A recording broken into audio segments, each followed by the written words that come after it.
This is the first of a four-part series on examining relationships from Chapter 3. So as we go through this, keep in mind that we will be focused on data that we collected in class regarding Leonardo's Vitruvian Man measurements. And so the examples that I give, I want you to be able to relate those to the things that we do next week in class. This slide just explains the difference between the explanatory and response variables. We've talked about these already with our experimental design unit. The explanatory variable helps to explain the outcomes that we see. It's also known as the independent variable, and for the sake of scatterplots, we're going to graph these on the x-axis. The response variable measures the outcome, is the dependent variable, and we will be graphing these on the y-axis. When we graph one variable data, we use either histograms, dot plots, stem plots, box plots. But when we're graphing two variable data, specifically for quantitative variables, then we use scatter plots to show that. And when we interpret these scatter plots, we want to make sure that we talk about three things: the direction, the form, and the strength. We'll also start to talk about outliers. However, we will not be using the 1.5 IQR rule as we have before. We're just going to look for points that do not follow the general pattern that we see in the scatter plot. When it comes to direction, we're interested in whether or not we see a positive association or a negative association between the variables. Positive associations show that lower x values tend to be associated with lower y values, and higher x values tend to be associated with higher y values. Negative associations show that lower x values tend to be associated with higher y values, and higher x values tend to be associated with lower y values. Form, we're mainly interested in whether or not the pattern in the scatter plot is linear or nonlinear. There may be cases where we also have clusters, and that would be worthy of discussion in an interpretation. Linear, just as its name suggests, would be something that follows a line. Nonlinear would be something that clearly does not follow a line. And clusters would be if we have several different but obvious groupings of points. Next, when it comes to strength, think in terms of strong, weak, moderate. There's several modifiers you can add: fairly strong, very weak, fairly weak, moderate to strong. However, I just want to give you an idea of what some of these look like.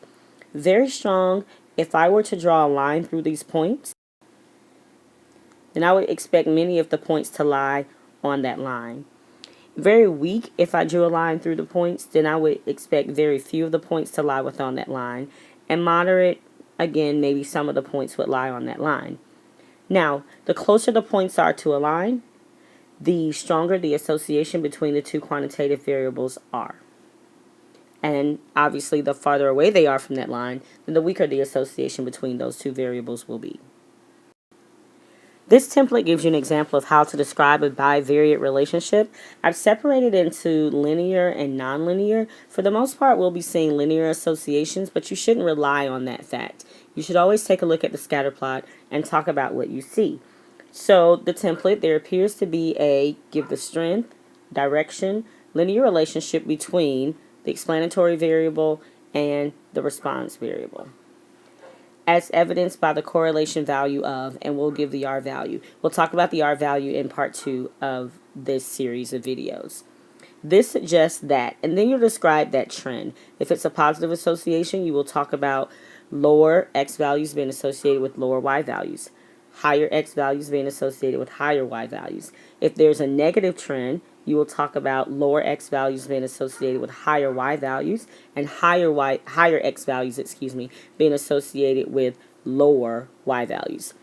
If the relationship is nonlinear, you're just going to state that the relationship between these two variables appears to be nonlinear. The scatter plot reveals, and then you're going to have to describe what you see, and that may take on various forms, so there's no textbook response that I can give you for that.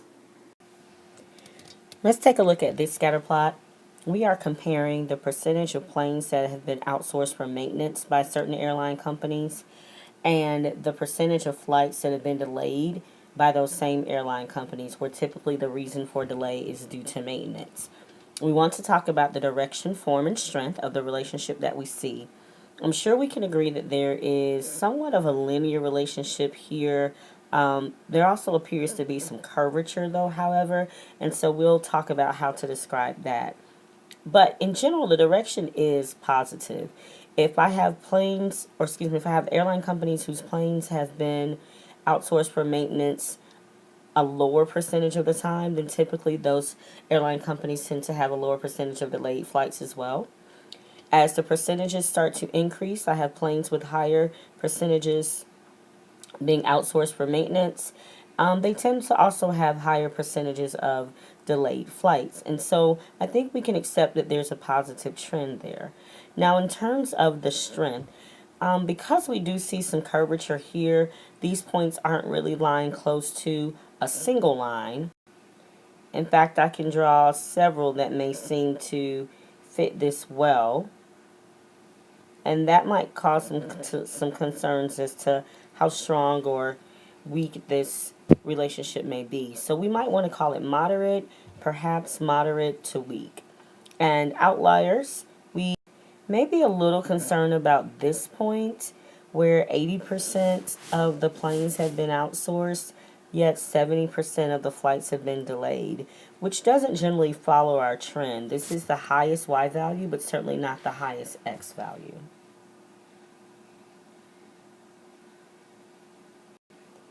So now let's take a look at how we would describe this according to our template.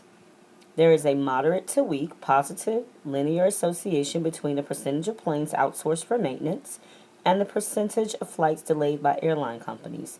The scatter plot appears somewhat curved, and that's enough conceptually based upon a visual inspection. We won't talk about the correlation coefficient as of yet.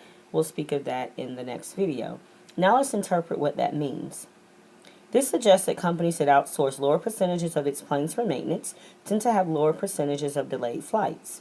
Likewise, companies that outsource higher percentages of its planes for maintenance tend to have higher percentages of delayed flights. So that's direction forms strength with interpretation.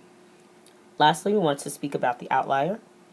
There is one possible outlier, a company that outsources 80% of its planes for maintenance and experiences delays in only 70% of its flights. And again, this is outside of the pattern that we've described. It goes against the trend that we've described as well. Now, of course, there's a way to make a scatter plot in your calculator.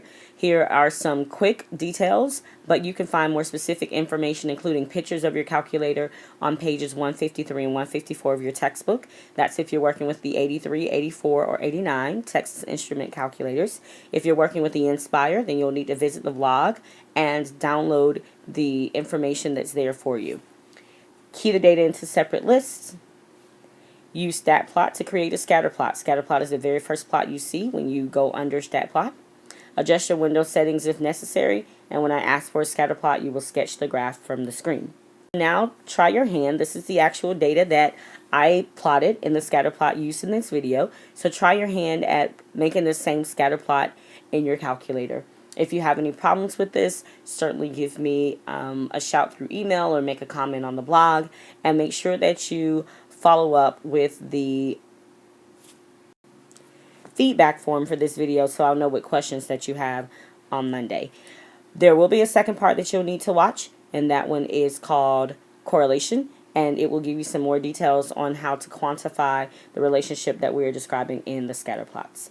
See you on part 2.